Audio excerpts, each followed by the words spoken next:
Oke, selamat sore. Assalamualaikum warahmatullahi wabarakatuh. Jumpa lagi dengan saya, Guru Gendeng. Hari ini saya akan menjelaskan melalui video ini materi KD2, kompetensi dasar yang kedua, atau bab yang kedua, Sejarah Indonesia untuk kelas 10. Bab yang kedua ini kita akan berbicara tentang kehidupan masyarakat Indonesia pada masa praaksara. Masyarakat Indonesia itu kondisinya seperti apa pada masa praaksara? Bahkan pertanyaan yang lebih mendasar lagi, praaksara itu apa? Di dalam bab ini, di dalam kompetensi dasar yang kedua ini, ada beberapa subbab. Yang pertama itu adalah masa praaksara. Seperti apa masa praaksara itu? Yang kedua adalah manusia purba. Apa yang dimaksud dengan manusia purba? Ada berapa macam, ada berapa jenis manusia purba? Yang ketiga adalah nenek moyang bangsa Indonesia. Berasal dari mana nenek moyang bangsa Indonesia? Bagaimana bentuknya? Dan bagaimana mereka bermigrasi atau berpindah dari daerah asalnya sampai akhirnya sampai ke sebuah daerah kepulauan yang sekarang bernama Indonesia. Lalu pada subbab yang keempat kita akan berbicara tentang perkembangan kehidupan pada masa praaksara. Bagaimana cara mereka hidup? Nomadenkah? Bercocok tanamkah? Atau seperti apa? Lalu yang kelima, hasil dan nilai kebudayaan pada masa praaksara. Apa yang mereka hasilkan? Kebudayaan apa yang mereka bentuk, yang mereka ciptakan? Lalu nilai-nilai apa yang akhirnya mereka ciptakan dan akhirnya menjadi bagian dari kehidupan mereka? Yang pertama kita akan membahas masa praaksara. Apa yang dimaksud dengan masa praaksara? Secara bahasa, masa praaksara itu terbagi menjadi atau berasal dari gabungan dua kata, pra dan aksara. Pra adalah sebelum, sementara aksara adalah tulisan. Jadi praaksara adalah masa sebelum tulisan. Maksudnya gimana? Masa sebelum mengenal tulisan. Di dalam bahasa Inggris, masa praaksara disebutnya prehistory. Ketika diterjemahkan ke dalam bahasa Indonesia ini kurang tepat karena disebutnya akhirnya kalau diterjemahkan secara bahasa, secara letterlet, itu diterjemahkannya menjadi prasejarah. Prasejarah kan artinya pra sebelum, sejarah masa lalu. Sebelum masa lalu. Apa masa sebelum masa lalu? Masa praaksara juga disebut dengan nirleka. Dari dua kata, nir dan leka. Nir itu artinya tidak ada atau tidak, leka artinya tulisan. Jadi nirleka itu artinya adalah tidak ada tulisan. Istilah-istilah itu muncul karena masa praaksara memiliki ciri yang sama di seluruh dunia, yaitu manusia yang hidup pada saat itu belum mengenal tulisan. Sehingga para sejarawan, para ilmuwan, para arkeolog, mereka mempelajari kondisi pada masa itu melalui benda-benda peninggalan mereka. Nah, itulah yang disebut dengan istilah artefak. Lalu selanjutnya, periodisasi pada masa praaksara. Periodisasi itu apa? Kalian cari sendiri, sudah pernah saya jelaskan di video yang pertama. Periodisasi masa praaksara. Periodisasi masa praaksara dibedakan menjadi dua berdasarkan ilmu yang membagi periodisasi itu atau yang membagi masa-masa itu. Yang pertama adalah berdasarkan geologi. Jadi berdasarkan ilmu tentang tanah. Berdasarkan geologi ini mengacu atau berdasarkan pada umur lapisan bumi. Jadi lapisan tanah, bumi ini memiliki banyak lapisan dan menggunakan istilah-istilah yang ada di dalam ilmu geologi. Mulai dari masa, ada istilahnya eon, ada istilahnya era, ada istilahnya periode, dan seterusnya. Kita akan mengenal istilah-istilah seperti arkeozoikum, paleozoikum, mesozoikum, kenozoikum. Lalu, periodisasi yang kedua berdasarkan ilmu arkeologi, berdasarkan ilmu tentang cara mempelajari benda-benda kuno. Berdasarkan arkeologi, ini mengacu atau berdasarkan pada teknologi purba atau teknologi yang dihasilkan oleh manusia-manusia purba pada masa itu, pada masa praaksara itu. Jika berdasarkan arkeologi, kita akan mengenal istilah atau zaman, misalnya zaman Paleolitik atau Paleolitikum, zaman Mesolitik atau Mesolitikum, lalu Neolitikum, Megalitikum, dan zaman logam.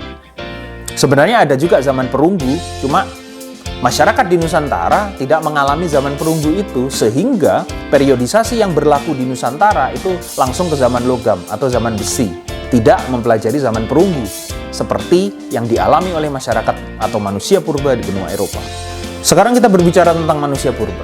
Indonesia adalah salah satu daerah yang memiliki banyak lokasi yang menjadi tempat penemuan fosil manusia purba. Ada 4 daerah.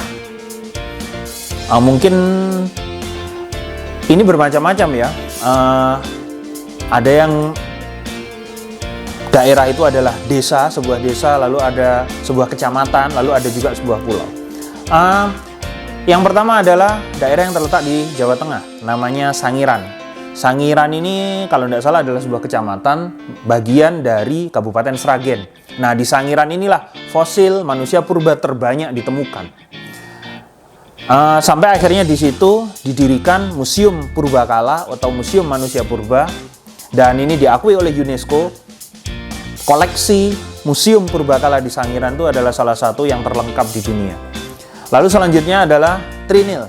Nah, daerah Trinil ini terletak ini adalah sebuah desa kalau nggak salah, bagian dari Kabupaten Ngawi, Provinsi Jawa Timur.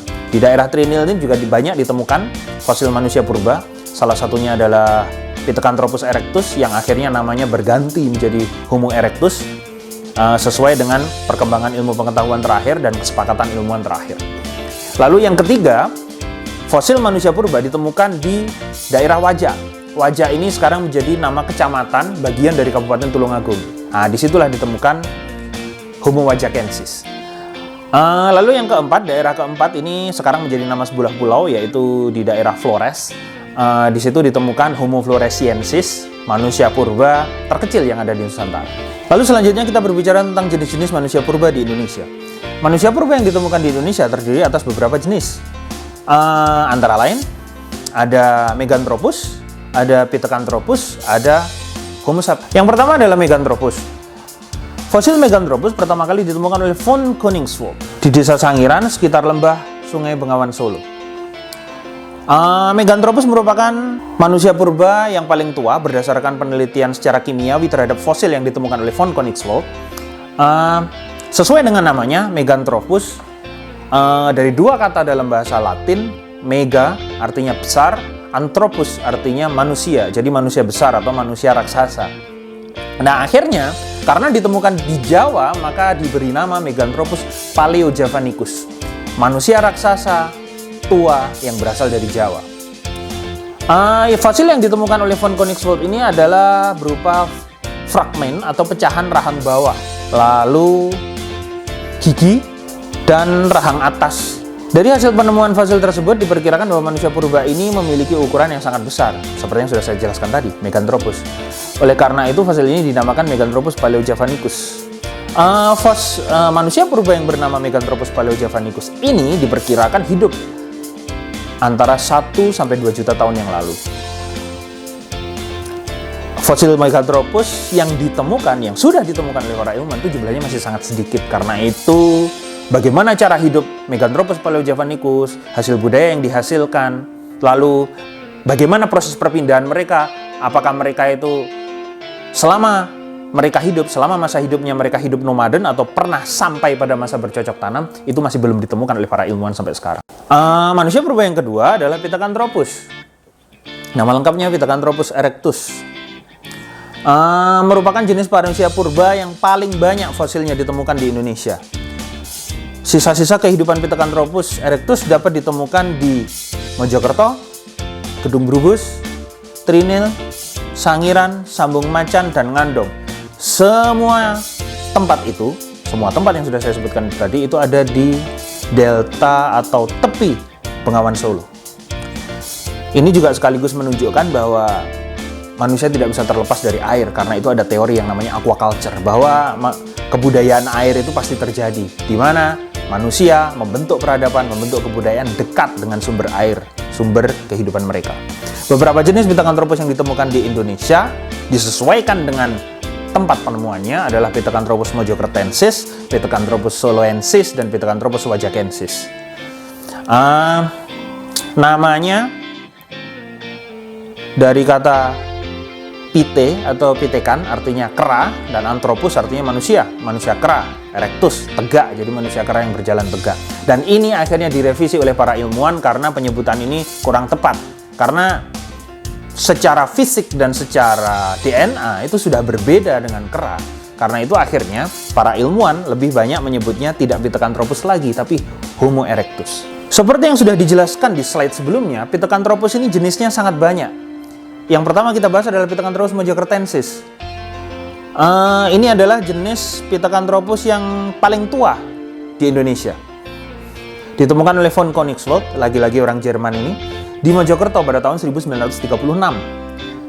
Pada lapisan Pleistosen bawah. Lapisan Pleistosen bawah itu seperti apa? Nanti saya jelaskan. Pithecanthropus mojokertensis ini hidup antara 2,5 sampai 1 juta tahun yang lalu. Fosil Pithecanthropus mojokertensis ini yang berhasil ditemukan berupa tengkorak anak-anak, lalu atap tengkorak, rahang atas, rahang bawah, dan gigi. Berdasarkan penemuan tersebut, ciri-ciri fisik Pithecanthropus mojokertensis diperkirakan memiliki tulang pipi yang kuat, berbadan tegap, keningnya menonjol, atau mungkin bahasa Belandanya nonong, lalu mukanya menonjol ke depan, dan volume otak sekitar 650 sampai 1000 cc. Pithecanthropus erectus memiliki daerah penyebaran yang paling luas. Pada tahun 1890, Eugene Dubois, ilmuwan Belanda, tapi orang tuanya Prancis, berhasil menemukan beberapa fosil Pithecanthropus erectus di desa Kedung Brubus dan desa Trinil di Ngawi. Pada saat ini, nama ilmiah Pithecanthropus erectus adalah Homo erectus. Seperti yang sudah saya jelaskan tadi, para ahli paleoantropologi, para ahli antropologi kuno, menduga bahwa Homo erectus berasal dari Afrika. Homo erectus bermigrasi selama masa Pleistosen sekitar 2 juta tahun yang lalu. Ciri-ciri fisiknya ya seperti mirip dengan Pithecanthropus mojokertensis tadi, berbadan tegap, hidung lebar, rahangnya sangat kuat, dan berat badannya antara 80 sampai 100 kg, Pithecanthropus yang dewasa, lalu tengkoraknya berbentuk lonjong. Volume otaknya, nah ini yang berbeda dengan Pithecanthropus mojokertensis. Volume otaknya sekitar 750 sampai 1000 cc, dan bentuk wajahnya didominasi oleh rahang bawah yang menonjol. Selanjutnya, manusia purba yang akhirnya tidak lagi menjadi manusia purba, namanya adalah Homo sapiens. Homo sapiens artinya manusia cerdas. Tingkat kecerdasan Homo sapiens salah satunya disebabkan oleh volume otaknya yang jauh lebih besar daripada manusia-manusia yang ada pada periode sebelumnya. Jauh lebih besar dari Meganthropus, jauh lebih besar daripada Pithecanthropus, jauh lebih besar daripada Homo erectus. Homo sapiens memiliki ciri-ciri fisik antara lain tengkoraknya besar, volume otaknya di atas 1650 cc, muka datar, hidung lebar, ada juga yang hidungnya mancung, dan seterusnya bisa kalian baca sendiri di slide ini. Ya, sekian pembelajaran hari ini, sekian video hari ini. Di video selanjutnya kita akan mempelajari tentang skala waktu geologi. Apa yang dimaksud dengan Azoikum, Arkeozoikum, dan sebagainya, lalu apa yang dimaksud dengan Mesolitikum, Megalitikum, Paleolitikum, dan sebagainya. Jadi pada video selanjutnya kita akan membicarakan tentang periodisasi manusia purba berdasarkan ilmu geologi dan berdasarkan ilmu arkeologi. Saya akhiri sampai di sini. Tetap jaga kesehatan, berdoalah semoga pandemi ini segera berakhir. Kalau tidak berakhir ya tidak usah sekolah. Dan sudahlah.